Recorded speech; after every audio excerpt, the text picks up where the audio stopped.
Welcome to the Modern Biopharma podcast. The world of today's medicines is big, complex, and constantly changing. Our goal is to give you insight into the people that are manufacturing the medicines people need every day, whether it is the people taking care of these facilities, or those building them, or those maintaining the quality and integrity of every dose that is delivered to the patient. We interview the people that are making it happen and give you a chance to get to know them while we're at it. Thanks for saying hi.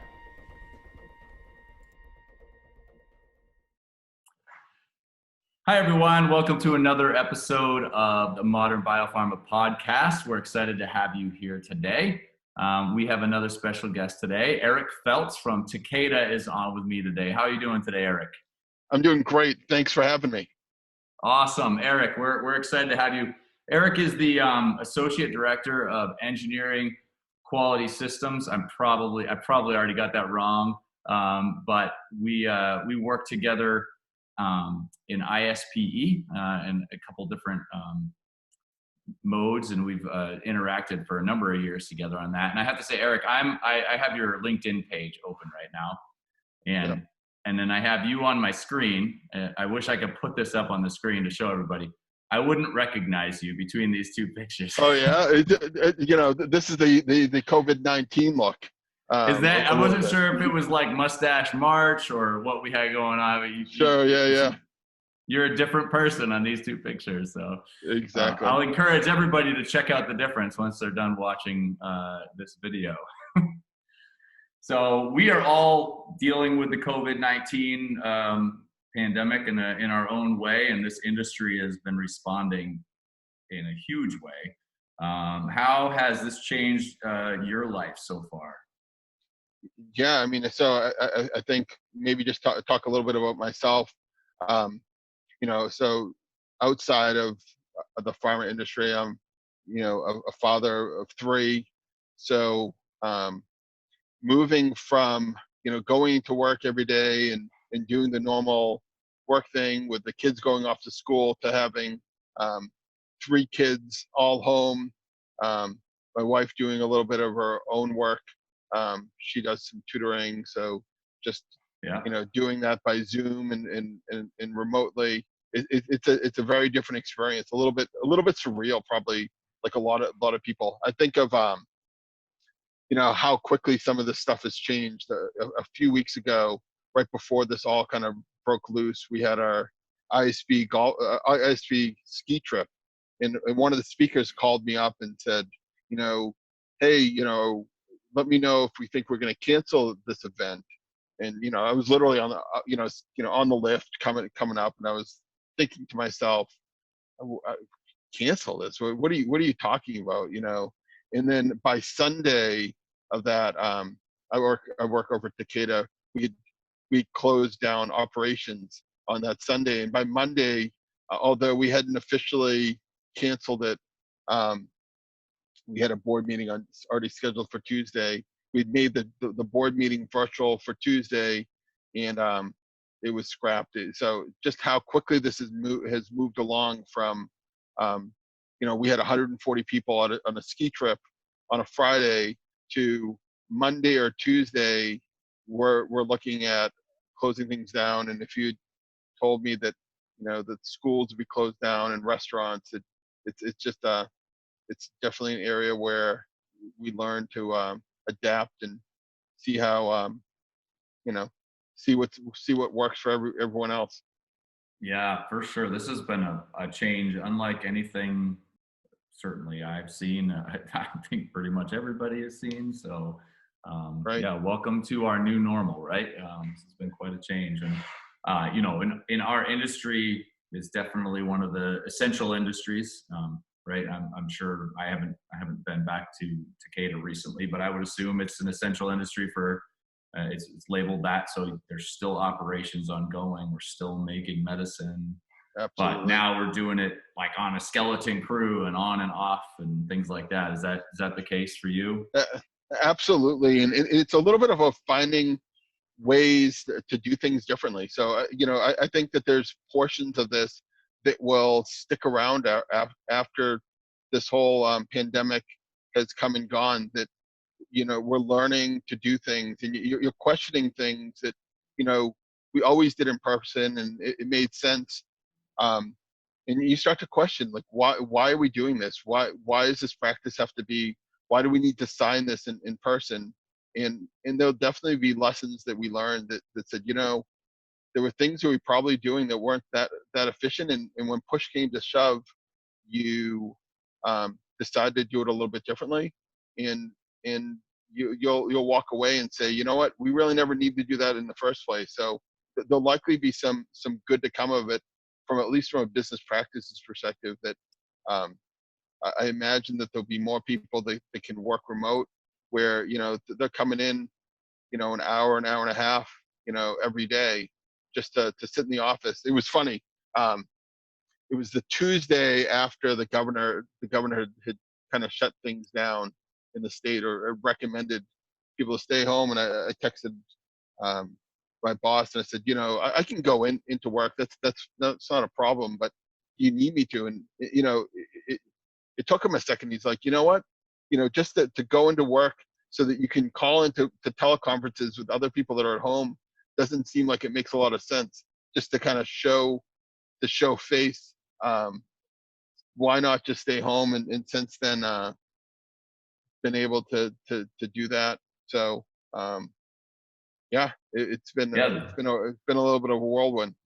What a change. And our industry, I know we're totally off script here at this point, but our industry is, by and large, an industry that's known for resistance to change, right? I mean, we don't change things unless we either have to, or some kind of technology or new way of thinking comes out. And I mean, it has to convince you for years usually, right, before it even gets any tread. So right now we're seeing change like really fast. Oh, yeah. Right? Do you see this, from an industry perspective, not a macro perspective, but do you see this more as a net positive or net negative, you think, for our industry right now?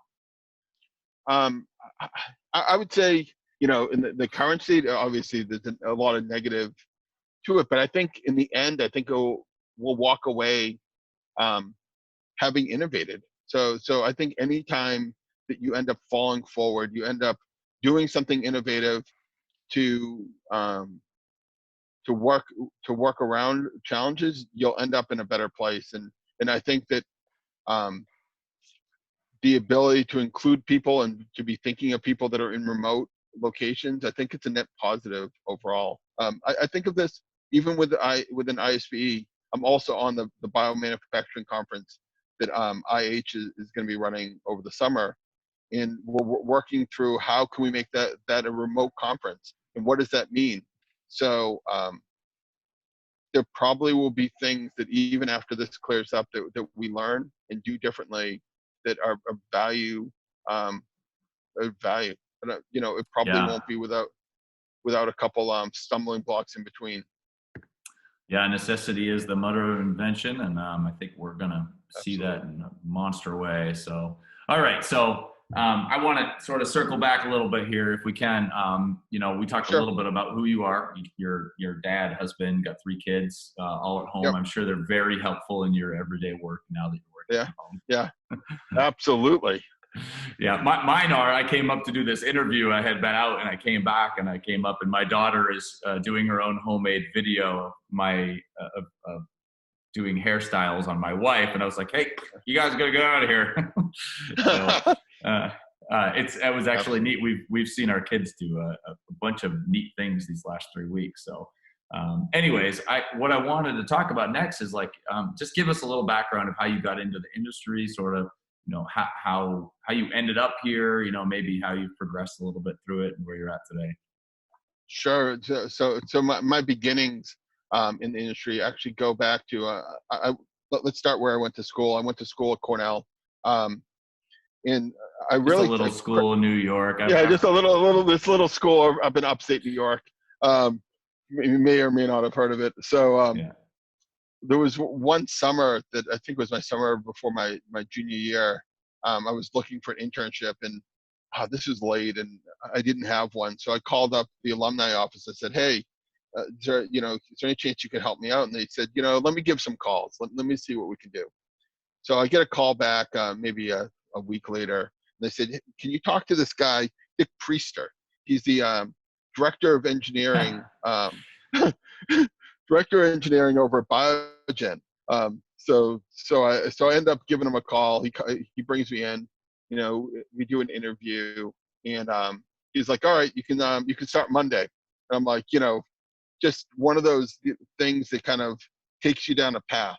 That sometimes it's just that one little point in the chain, being an intern for, maybe a foreshadow both on the industry side and the ISP side of, someone in the industry being willing to kind of pay it forward a little bit and help out. So I always credit my starts in the industry to Dick. If only anybody even knew who that guy was up here in New England.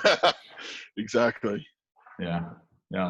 I'm looking at your LinkedIn page and realizing that was a good year of high school for me, sophomore year, I think. Yeah. So so then from there I was an intern there. I actually ended up taking some time off. The guy Harold Engstrom ended up needing some help working on a startup for our Research Triangle Park facility for Biogen. So I took some time off from school. I actually did a project while in school for a gap year, working, indirectly through Dick for that project. So a really cool kind of experience early on to kind of see a facility get built, see all the complexity of that, and kind of help out there. And then from there, let's take it on. I graduate, I go out to California. So I just decide I'm going to do it. And I end up doing some contract work for a couple of companies, Baxter, Bayer, a little bit for Amgen out in California, and get some experience. I then, a couple of years out there and decide to come back, and I ended up working for Abbott at the time. It was actually BSF. It was pre them being bought out, but for BSF, I did that for a little bit, and then I actually ended up staying there and starting my own company. So I ran my own validation company for, I don't know, about 6 years until I came to this point where sometimes you have to decide, what are you good at and what aren't you good at. And one of the things at that time I really felt like I wasn't good at was kind of meeting people that I didn't know. It was a skill that I didn't have, and it wasn't a core competency.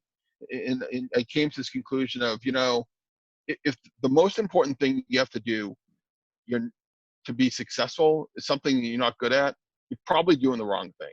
So at that point, I decided to move over to the operating company side of the fence, and manage a group. So, when I decided that I didn't really love the sales and marketing side of the fence, at least at that, in that point, working for an operating company was kind of the way to go. From there, I moved on to Genzyme. It really kind of an interesting point in their history. So if you look at Genzyme, this is Genzyme, kind of the heyday of Genzyme, right before the consent decree. So yeah, I see. 09 to 13 is what it looks like, right? Yeah. So in 09, you kind of see Genzyme in that Henry Tremere kind of great way that it was. But then, sorry, I have a kid in. Hey, what's up? No, right now I'm on a call. So from 09 to 13, at 09, but I think by 010, you hit the consent decree, and some of the things happen, which leads you down to Sanofi buying that company. It was really a change to them in so many ways that to see a company go from the company that it was, the company that it would become by the time I left. It really was almost like working for two different companies while there. I then went over to Shire, and it's interesting time for Shire too, in some of the same way. I came from Shire, where Shire was this little company. It really was one facility, one facility in the whole company. You're kind of the center of the world in the Shire world, and then you fast forward that clock, and they end up buying Baxalta. So it's one of those acquisitions where we were the smaller company buying the much larger company. And at the end of the day, you're not sure who bought who. So, when you go from one manufacturing facility to buying a company that has 11 more, and now you're one of 12 facilities, it kind of changes your worldview on things, and it changes the company, and in a positive way. From there, it fast forwards to becoming about a little over a year ago part of Takeda and the Takeda network, and that's where we are now. Yeah, awesome. Wow. Yeah. So you've gotten to see a bunch of different stuff then, for sure. Wow. All right, we're gonna blow through some of these questions, but I want to get to them if we can. So you just talked about all these different companies that you were part of, and I know these companies. They're all very different. Everyone you just talked about, right? They all have very unique backgrounds. So, what is something that you've seen, change a lot over the years in the industry? Tell me about that. I feel like the connectedness of us all, and maybe this is kind of the culmination where we are now in COVID-19, is just how connected we are and how quick things move. I think of, you go back 10 or 15 years, and you may be on Blackberries and things of that sort. There wasn't this expectation of immediate turnaround and always being accessible that you see now. So I really think about how connected we are and how people globally are communicating. It just creates a very different place for where we are. Yeah, I think that's great. I know I was reading an article, I think it was in the New York Times the other day, about the response in the scientific community to how we've been dealing with COVID-19 and how different it is from maybe some of the more silos that a lot of people put themselves in, whether it's in your country or in your state, and how in the scientific community, which, is very connected to where we are, they've just said, all hands on deck. I don't care what country you're from, what company you're from. We need to figure this thing out as fast as possible. So I agree. That's a big change. So you've done a lot in validation. Is that right? That's been. I have. I spent up until the last month or so, really in that engineering validation space that whole time. So whether that's commissioning equipment, getting it started up, and then a real long time in terms of kind of that equipment side of validation. And seeing iterations of how things are moving in that space as well. Okay, so obviously one of my questions is, specialty that you have. So that's obviously a specialty, since that's been the majority of your career. Anything unique in the validation space that you've seen change over the years? I really think looking at, so I think this whole risk-based approach and how we can utilize testing that we're doing early on, and really trying to compress those timelines together, and maybe the cooperation that's gone on in some of the willingness to identify it as a critical aspect, a critical part of the whole timeline to a project, has really changed over time. I think early on, so often it would just be an afterthought in terms of the process, that that you get to a point and you're like, oh yeah, we got to validate this stuff, and you'd be like, hey, we didn't even design this thing right. Like, this is going to be a real challenge to do things. Or hey, why do we need certain types of documents? And realizing, like, hey, we really can't move forward until we understand what we want the system to do. So I think there's been a real maturity that's gone on in terms of understanding of the importance and really integrating into the whole process. That's good. It seems to fall in line with what, the last thing you said about a lot of the connectivity of us all, in the industry, and, trying to work together through the whole process. I think that's a big one. Absolutely. I was down at the North Carolina event, um, on my birthday, when this all started, and that was the last thing I did. And Yeah.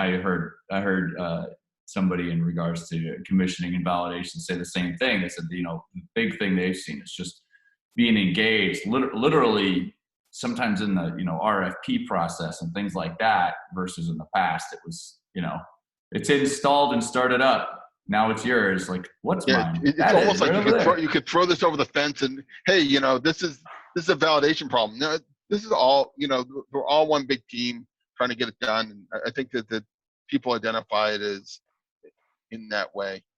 Yeah, I think. I mean, I don't know who doesn't think that's good. It isn't easy though, right? It's a lot of work to make that happen in a good way. So, Absolutely. all right. So, as we've sort of been hitting a vein here, but I'm curious if maybe it follows in the same road, or maybe there's something else. But what's something that you've seen over the years, maybe you're seeing happen right now, that you think we could make a kind of an improvement in our industry? Probably along the lines of your own specialty, but maybe something else that you see from more a third party, and be like, hey, what's going on over here? So, We can so totally do this one instead. area, and I think this is an area we're trying to work on, is really the digitization of this world. Yeah. So, um, finding ways to do things in a much, in a paperless environment. So, historically, validation has been these binders and binders of paper sitting on shelves, where, with some of these software solutions that are out there now, we're really trying to move towards becoming a paperless world. And I think it's a place where we all would like to be, because that really does drive some efficiencies in the whole process. People are much more aware of when things go wrong. You don't get these silos. And I always think of, having a little bit of light on things, adds some, adds some sanitation to things.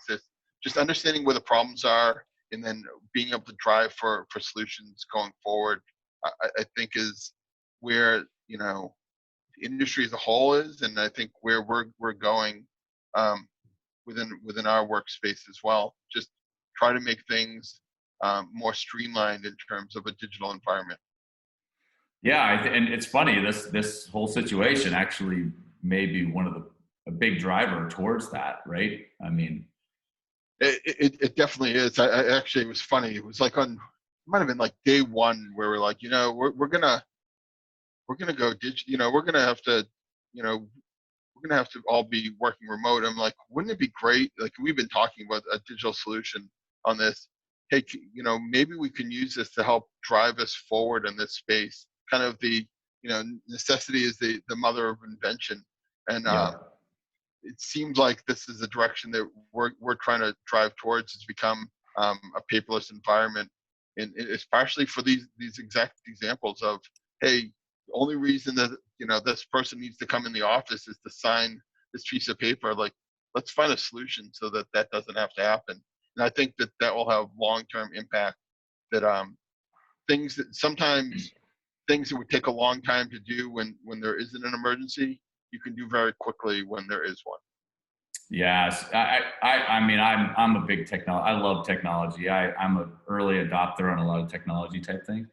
And two things actually just came up recently with all this that make me think of this. And I was thinking about it as I'm talking to this guy. He's in real estate, and he's in commercial real estate. He's buying, selling, renting, and he did his Yep. first closing completely digital. Now, I know that's been around for a long time, but ultimately they've usually still had somebody sit down with you, and be, I don't even know what the role is, but they have to witness the signatures and stuff. And Sure.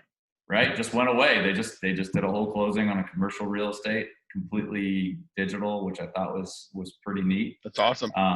And then another thing just came up. I was actually talking to my brother about this, and just how I think that, so often change is reliant on a specific person's experience, right? So maybe you came from this company where you saw something go really well and you moved to a new one, and you go, hey, there's all these great things we did over here, and you move to a new company and you're like, hey, we should do it this way, and everybody's like, oh, I don't know, that might be the way they did it there, but that, right? Yep. So that's pretty, I think, a common experience for a lot of people. You might be on either end of that, but yep. All of a sudden, literally the entire, modern world is going through this huge thing all at the same time.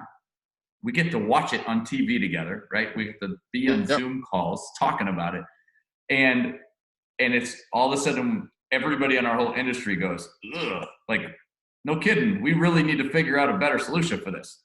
All of us do, not just Takeda, not just, AbbVie or whoever, right? Everybody has to, because we're all facing the exact same issue at the same time.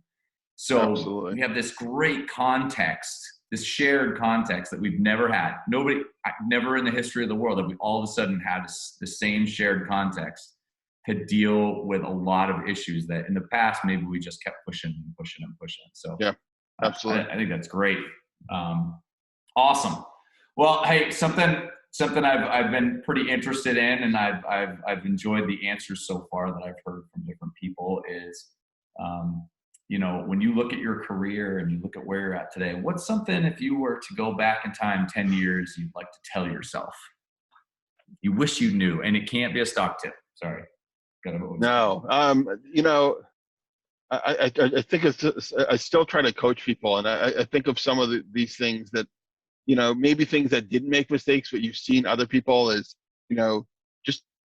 just spend time and make real relations with people without that context of you're trying to get something from anyone. So I always think of really spending time to get to know people, and and then everything else works itself out. I always think of that. I think of that often, that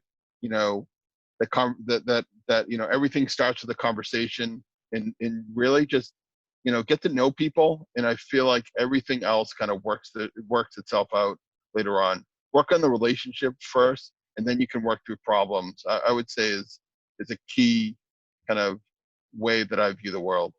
All right, I completely agree with that. Now, my question is for you: how do you convince yourself of that 10 years ago? Yeah, I mean, I don't know. It's, you probably heard that. You heard that sure. 10 years ago, didn't you? Yeah, but I think when you see so often where things kind of work themselves out because you've built that relationship, and the relationship of trust. That it's just a time and time, kind of proven thing to me. Yeah, no, I not to make it hard for you. I mean, I heard that when I was younger, and you sort of accept it at a certain level, right? You agree with it to whatever level you're willing to agree with it, but you're not sort of like fully sold on it, I think, when you're younger a lot of times. So, and I've thought often, like, okay, if I was to tell myself that 10 years ago, would I even believe myself, or would I just be like, yep, you're just another old guy saying the same thing? Exactly. All right, cool. Well, this has been super good. Thanks for being on here today. I have one last question for you before we're done. And I want to know what's something that you just like to share with the other folks in our industry. And again, we're talking to people like yourself, maybe your vendors that are calling on you, maybe the people that work for you, quality people, engineering, facilities, process guys, this space that, that seems like we have our own little cocoon of people here in our industry. Yeah, I guess I maybe this is kind of the ISPE side of things. It's just get involved and just, get to know people that are different, learn from other people, get to know each other and get involved. Like, whatever you do, I think the more, I always think back to like when I did grad school, I went to Babson for my MBA. And one thing I would do is we would go out after, it sounds like a stupid thing, but we'd go out and grab a beer after class. And sometimes just get to know people, understand people, and really understand other people's points of view, and I feel like the more you do, more that you put into everything, the more you get out. So, whether that's, at work, in finding ways to be involved in work, whether it's outside of work, just be engaged. And I think the more that you do that, the better off we all are. Oh man, that's great stuff. I agree. Sometimes I wish I didn't agree with it because it would make my life a little easier, I think. Yeah. But no, it's great. And by the way, man, it's just too bad you went to such sorry school. It was Cornell and Babson. Jeez. I know. Jeez. Yeah, right? Yep. Couldn't get into a real school, I guess, huh? Man, yeah, no, I appreciate what you just said. And I think, it's something we all can learn a little bit more every day. And another thing you said is listen to people and try to understand each other. And I know that I can, I don't know everybody but I've spoken to you enough to know that is actually important to you. You're not just saying that, right? I mean, we've interacted off of, official channels, and I've seen the way you've reached out to me and asked me questions where maybe we might not see eye to eye on some things, but it didn't really matter. And you've had an open mind and been, real conversational rather than adversarial. And I really appreciate that. So thank you. Appreciate it. Well, thanks. I appreciate this. This was awesome, Eric. Thanks for being here today. I appreciate it. Even got a little visit from your kid, although I didn't see a head poke out. So that's all right. See it? You can't see it. Like I got a window back there. I've had a couple kids poke their head right there. Not today, but anyways, thanks for being on here today. I'm sure I'll be seeing you, talking to you many times in the weeks to come. So thanks again. Absolutely. Thanks a lot. All right. Bye. All right.